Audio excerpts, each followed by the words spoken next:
Welcome, everybody. It is lovely to see so many of y'all here today, and I'm excited, get to spend some time with some people who I know have so much experience and so much insight that they are going to be providing you with so many tidbits, a great conversation, and lots of takeaways today. So I'm excited for this session. Thank you all for being here. My name is Natasha Newton. I am one of the hosts of the Chief Diversity Leaders Alliance, which is we're kicking off today and welcoming you. There are about, I think, last count, maybe 620 of us participating today. And so excited to be building this sort of coalition of people where we can spend time together learning, sharing our information with each other, building a community, and providing resources to one another, just because this work is awesome and it's challenging and we're sometimes like on an island. So it is awesome to have you all here and be able to be all in one place. Thank you for that. A couple of little logistics. One, on the bottom of your screen, there is a Q&A button. Please feel free to open that up and chat with the panelists. You can send something to them directly. If you'd like it to be private, you can send it to the entire group. If you want to speak with everyone, speaking of, if you'd like to tell these folks where you are coming in from today, please drop that in the chat. We'd love to know where you are in the world listening in. I happen to be in Omaha, Nebraska, and it just stopped raining. So we'll kind of kick things off with that. A couple of logistics for you. We will talk at the end of the session about how you can get your credits for your certification. And we're very, very glad to have you here listening in from Sierra Leone and from Boulder, Colorado. Like, thank you so much. It's amazing. We have such a very cool worldwide community. I'm so glad you're a part of it today. All right. So thank you to Michael Hack, Sue Morton, Hester, Kathy, all those behind the scenes making this go. We really appreciate you being here. And now, without any further ado, I have the privilege of introducing you to Lakeisha Brooks, who is not only a powerhouse, but just a really interesting human being to have a conversation with and has lovely energy. She is going to be your moderator for today, leading an incredible panel with Andrew Meadows and Lenna Turner. So I will let her introduce them. But Lakeisha Brooks is the managing partner at Brooks Consulting. They are engaging talent, developing leaders, and investing in organizational results with their partners. And she has tons of experience. She's a former vice president of diversity, inclusion, and belonging at the International Coaching Federation. So she's got a wealth of knowledge she's bringing to this conversation, and I'm happy to turn it over to her. So have a wonderful session. I will be down in the corner if anybody needs me.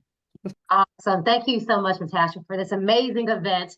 Very excited to be here. As she said, we have an amazing panel here. I'm super excited to dive into this conversation. So I am going to have my panelists just do a quick introduction of themselves. We already heard their name from Natasha, but just tell us where you're from as far as your organization and what you do and why you're here today on the panel. So Andrew, I will start with you. Absolutely. My name is Andrew Meadows, Senior Vice President of HR Brand and Culture with Ubiquity Retirement and Savings. We've been in the small business retirement space, gosh, it'll be 25 years this year. During that time, I've been with the organization for about 20 years, working with our senior leadership and our board to really create an organization that cares a great deal about helping every single American reach dignity in retirement. And my love of our employees and the passion that we have around what we do, creating a space where everybody feels like they belong and are empowered to help others is really what my passion is. So thank you so much, Lakeisha, for having us here today. Awesome. And Miss Lenna. Hello, my name is Lenna Turner. I'm the Director of Diversity, Equity, and Inclusion here at Salary.com. And Salary.com is a SaaS technology firm, HR technology specializing in HR compensation data. We provide pay data for organizations and helping them get pay right and being marketable and competitive. We just celebrated our 25th anniversary, as a matter of fact, being founded 25 years ago. So I've been in this space for about 4 years. I've been with Salary.com almost 5 years. My background is compensation. So it's a natural sort of marriage between pay equity, compensation, and diversity, equity, inclusion, belonging. And that's how I sort of morphed into it. And that's my passion around it. So awesome. Thank you both. So as you hear, we have a wealth of knowledge here on this panel today. So let's dive into our questions. So one of the biggest misconceptions is the definition, the understanding, and the meaning of diversity, equity, inclusion, belonging. I mean, also about it, I had it in my title, and I had to define what does that mean in this long title that I have. So I'm just curious from you two, how can you effectively dissect the components of DEIB, diversity, equity, inclusion, and belonging, to ensure that people have a holistic comprehension and understanding for implementation? Lena, I'll start with you. Okay.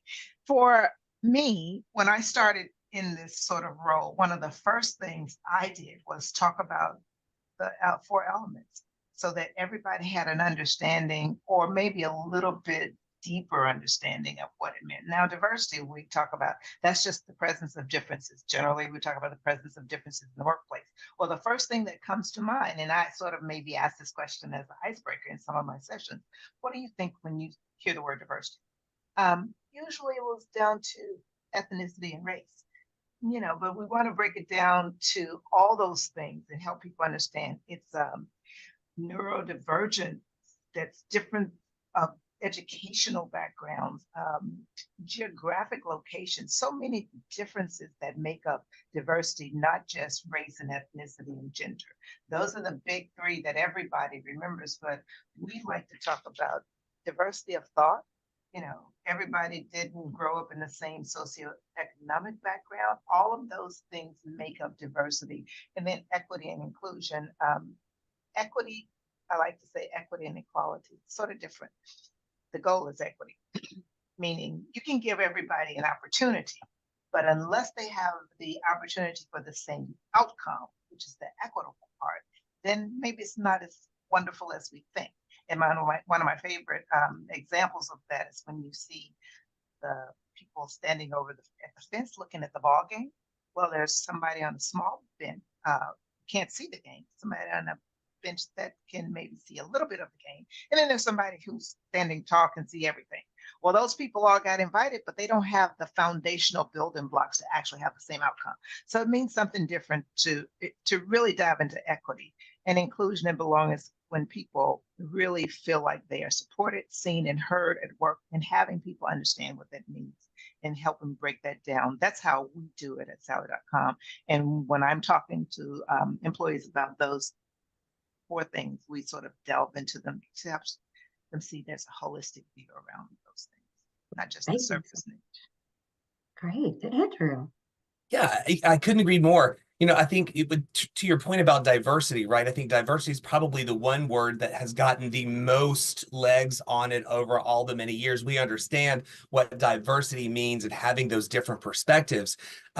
Same thing about equity, right? We've got to give access to everyone. Oh, I just saw that colleague of mine get that promotion. Did I see that promotion? Did I see that promotion was available? And oftentimes it really is the inclusion and belonging. In fact, I talked to so many people, they know what DEI is, but they're like, what's that B stand for? Mm-hmm. And for me, inclusion is really all about making sure that you get a voice in the conversation, making sure that you're having conversations, you're getting that feedback, we're recognizing employees for their value all across the board. Really, that's ultimately what people want out of a workplace is, do I have a voice? Do I get to say something? Or is this a command and control environment where it's do as I say, not as I do, where you don't have a voice? But with belonging, it really is about creating that sense of security and support so that you feel accepted, not only that you have a voice, but that someone's listening, that someone's including, and that someone's celebrating that belonging, right? When you look at Maslow's hierarchy of needs, right, you've got, well, I got to have my shelter, I've got to have food, I got to have breathing, all of that stuff. But really, it's those top three elements of Maslow's hierarchy of needs that really is something that we really need to focus on, right? Do I feel the love and support, right? Do I feel that I've got the self-esteem and the support from my leaders to do my best work. And then lastly, which is the most magical part of the whole thing, is self-actualization. Have I delegated enough as a leader to my people so that they can take that idea of what success looks like and run with it? And then that overall sense of trust that you did a great job with that, or hey, not only did you do a great job, here's some ways that you could do even better, because it really is that element of how is my organization making me feel like I belong, but also how am I contributing to a level of excellence that my leadership also wants to see. And if I could just piggyback on that really quickly, those are the things that create the engagement that will create the retention that you're looking for in the kind of workforce that you're looking for, because those are the things that make people stay. They feel like they belong, they feel supported, they will even recommend the organization to other people. So that is the environment and the culture that you want to create with those things that Andrew mentioned there. Absolutely. And what I love that I heard here is that each of you have defined what DEIB looks like, not just holistically, but what it looks like at your organization. Every single organization, diversity is going to look different.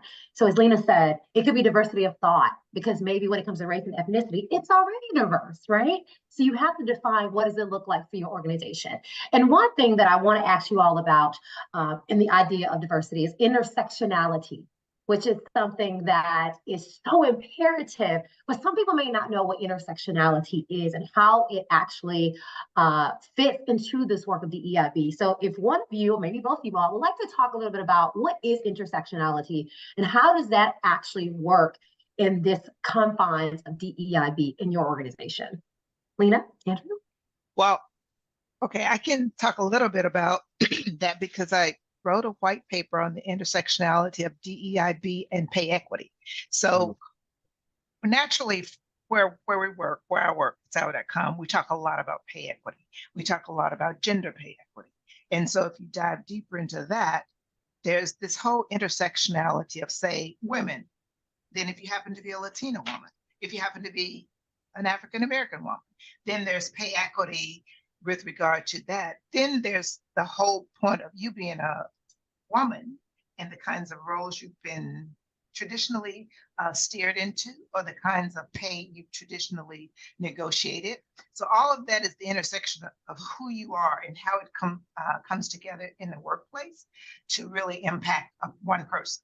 So I could be a woman, a mother, a Latina woman, mother, veteran. That's all intersectional in how I get impacted in the workplace from a diversity, equity, and inclusion perspective. And that impacts everything from my ability to come to work, get childcare, my pay, the types of opportunities that are presented to me, the professional development that I get in the workplace based on who I am, what my previous experience is. That's what we mean when we say intersectionality. You're being impacted in lots of ways, many different things because of who you are and how you come into the workplace. Yeah, and if you have one thing I was going to say, Lenna, if you have a link to that white paper, please drop it in the chat so people can check it out. I will make sure that people get that, that you and Sue get that, so we can share with our participants when we send the recording out. Yeah, I'd love that. And also I think sometimes what oftentimes business leaders don't always understand is they might understand what intersectionality is.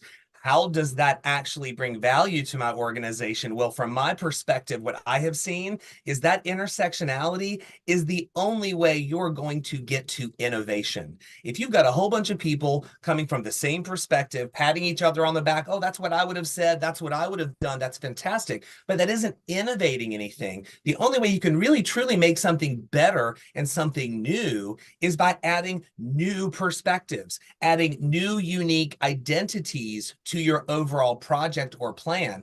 You might see things in a particular way, but the more differences you have, the more perspectives you're looking at, the more innovation you can get to. So business owners, those of you who are business owners on the call or who have control over the strategic development of your organization, your product, if you are not thinking about intersectionality when creating innovation groups or teams that are intent to develop something further and make something larger than what you've created originally, if you're missing out on that intersectionality, you're missing on truly that innovation, and you're leaving huge segments of the population who could actually find value in your product out of the conversation completely. I totally agree. Yes. I love that. I love how you just took the idea of DEIB and moved it from a HR construct and more of a business operational focus, because I think a lot of people, to your point, Andrew, don't understand the true value of the real ROI of diversity, equity, inclusion, and belonging, because they don't see it as an operational function. So I love that you said this. I don't know if you want to add anything to that, because I see both of you going like, yes, yes, yes. But I don't know if you want to add to that, but I love, Andrew, that you pulled that out for people on the call to understand the operational side of DEIB. We are all running businesses. We are all important parts of the business. And oftentimes our employees don't get to sit at those strategic meetings the way DEIB leaders like us do. If we are not constantly advocating for the voices that are not in the room, we're going to miss out on taking our product and our business to brand new places that we would never even thought would apply. Absolutely. And in terms of understanding from a technology firm perspective, product development, it's really important to have that diversity of thought in the room when there's product development on the line, because then you can think of the impact for your community or the people who use the product or services that you're developing. And we've seen a lot of hits and misses in the news around people who obviously didn't have any diversity in the room when that product or that ad or whatever was thought of or was run. So that's what you want to, like Andrew said, you don't want to miss out on impacting or serving certain parts of the population and the community with the products and the services that you make and develop. So it's really important to have that diversity of thought in the room and on those teams that develop products and services. I love that. Obviously, that's one of the biggest misconceptions, is that DEI is just an HR function. It just sits there. It's just about making people feel good. Right. What are some other DEIB misconceptions or ways that DEIB is misunderstood in relation to not just our space of HR, but the broader society? How can we as leaders debunk those myths, and how can we move forward? I'll start with you, Andrew. I think what we have to do is leverage some sort of a measurement, right? I think when you're looking at having a business case, it's all about how does the data mix in with what the results are going to look like. And I think that one of the things that a lot of larger companies have the opportunity to do is some experimentation, right? How do we try new things? How do we measure if those things were successful? If they were successful, how do we break it down and understand what that success looks like? So I think a lot of people think that, to your point, oh, this is just a nice to have. Absolutely not. This is mission critical work we are talking about. Your products and your services are not going to get any better unless you're able to do that. But also, it's wonderful in our positions when we see the light bulb go off in other leaders to say, oh, I'm so glad you encouraged us to do that. I'm so glad you did your recruiting the way that you did so that you could bring on these people with these unique perspectives. But ultimately, in order to get even more people in the organization on your side, people oftentimes think, well, oh, you just can't measure that. But you can. And it takes some work and it takes some time. We're talking about focus groups. We're talking about usability studies. The only value that's coming out of that is from the perspective, the unique perspectives of the people who are actually participating. So you really have to invite people into the conversation so that it can be measured, so that you can take it to a new place. And data is all about, how do you bring that intersectionality in? How do you measure the impacts of that on the organization and your product so that you can actually show the ROI? Because ultimately, we all know, we all got to talk to that CFO about what is the value of the work that we're doing. Well, if you're not measuring these DEIB opportunities now, then you're not going to get future DEIB opportunities and funding in the future. Absolutely. Absolutely. Lena, what are your thoughts?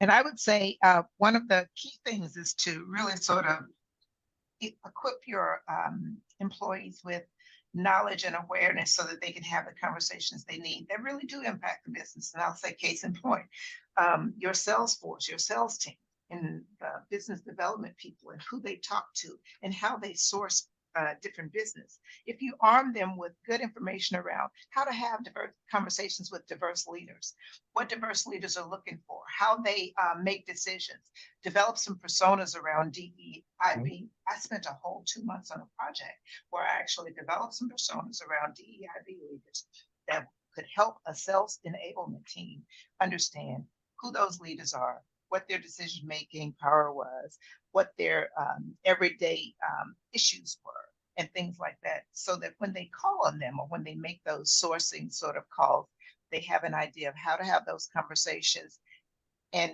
really make an impact in getting business for diverse firms, diverse leaders, things like that. So there's a lot of ways to really implement the DEI and look for the return on that investment in terms of how we have new customers, new clients that were different than, our normal ones.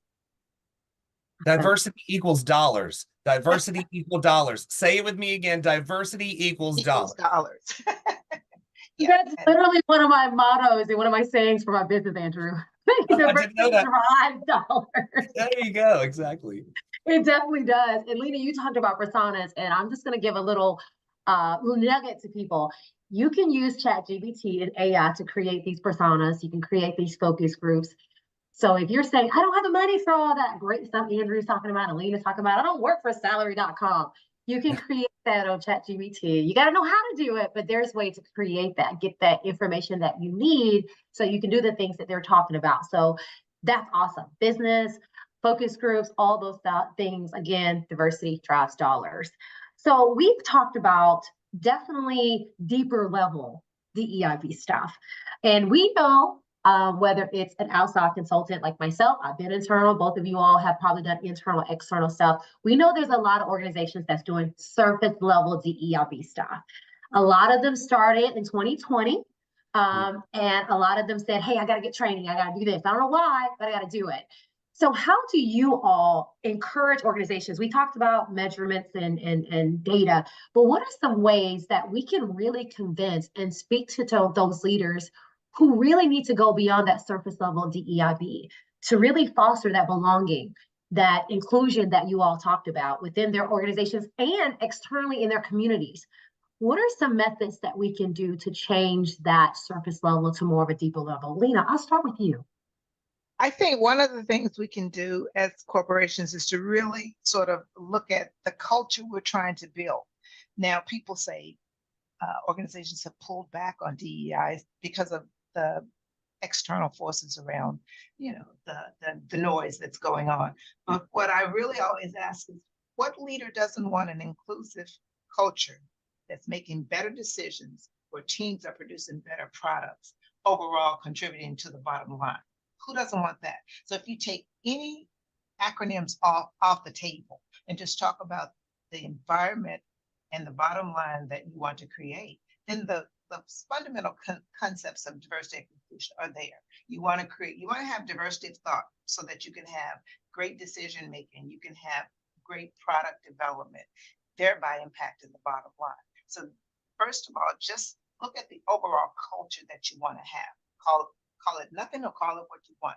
Start there and then build in the program to make sure that's what you're intentionally trying to create. And you have to be intentional about it. And I will say, as an HR person or a DEIB leader, just be in lockstep with leadership about what that is and start there.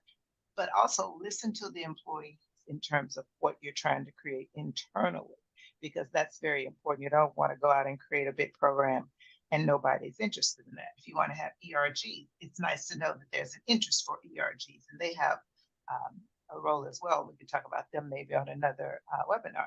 But things like that, I would say, listen to the employees, be intentional about it, sort of create the lockstep thinking with leadership, and then sort of start from there. Awesome. Yeah. Yep. And the way I look at it is it's really got to be a foundational element of your business. When I talked about our mission, right? Your mission should be the filter by which you make every single business decision in your organization. And then you add values on top of that. What do you want people to feel about your mission? And then if you're able to take those words and then create really solid marketing, really solid recruitment. It's one of the things I really love about recruitment at our organization is we're able to get diverse talent in because there are words that people from all sorts of different walks of life will see, oh, that word means welcoming. That word means openness. That word means they want to hear the different perspectives. And I think to your point, Lena, all of that coming together makes it really easy. If you provide the playbook for how to have conversations, you can create leaders who are impacting those conversations, leaders who are developing careers, who are developing individuals to be the future leaders, not just happy with the leadership that they have, but creating future leaders that are going to support your mission, support your value, and ultimately support new perspectives that are going to drive your business forward. And one quick Awesome. thing I'll add. Just for the sake of time, I'm going to go ahead and wrap up. I know this has been a very engaging conversation. So I want to thank you all so much. Again, if there's any nuggets, please send them to myself, Natasha, Sue. We'll get them out to everyone. June 5th, we're going to talk about data. We're going to talk about the future of DEIB. Please check it out. I'm now going to hand it over to Natasha to finish us out and close us out for this session. Thank you all so much for joining us. Yeah. Awesome. So great. Thank you all very, very much. Just want to let you know that this has been pre-approved for your HRCI and SHRM credits. So please be sure to attend. If you couldn't watch the entire thing and if you're catching up with us later, make sure you watch the entire thing to receive your credits. You'll get an email from hr.com within 2 business days, which will include the certification information. And you can also log into your hr.com account to see the credits you've received. So many great nuggets in there. Thank you so very much. If you are joining us for the next session, I did drop a link to that in the chat just so you can quickly get there. But there was so much great stuff here. Thank you so much, Lakeisha, for being such an exceptional moderator, asking great questions. And Andrew and Lena, thank you so much for sharing your insights. Fantastic. We look forward to seeing you all soon again. Thank you. Thank you. Thanks, everyone.